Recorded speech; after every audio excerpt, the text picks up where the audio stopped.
With the Austro-Hungarian Compromise of 1867, the wishes of other nations for some kind of autonomy were ignored and swooped under the rug.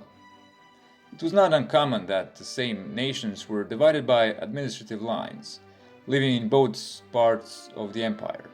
In Austrian part, the government did not mind Germanization of the other nations in their part. However, they did allow to native languages of these nations to be taught in schools alongside German language. In Hungarian part of the empire, the government had a little harsher approach. The Kingdom of Croatia and Slavonia, that was in union with Hungary since 1101, did manage to get a little better treatment when it came to teaching Croatian language and literature in schools and some other benefits, based on Croatian-Hungarian Compromise from 1868.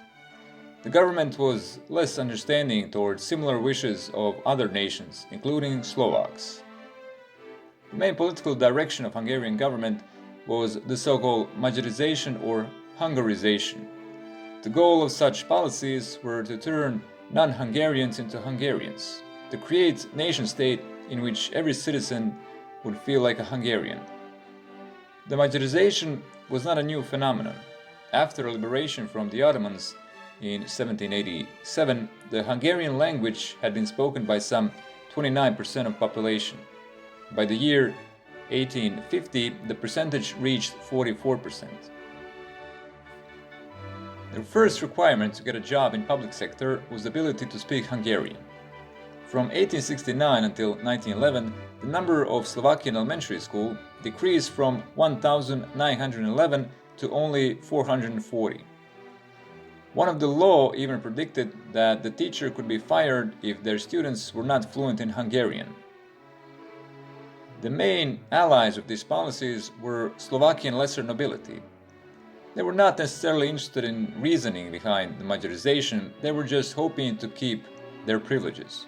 So in 1787 there was less than 30% of Hungarians in this part of the empire. By the 1880, 46% of people declared themselves to be Hungarians, and by 1910, 53%. Strong Magyarization had another repercussion: mass emigration from Slovakia. By some American statistics, in 1860s, some 500 Slovaks emigrated. By the start of World War I, by some estimates, up to 500,000 Slovaks emigrated.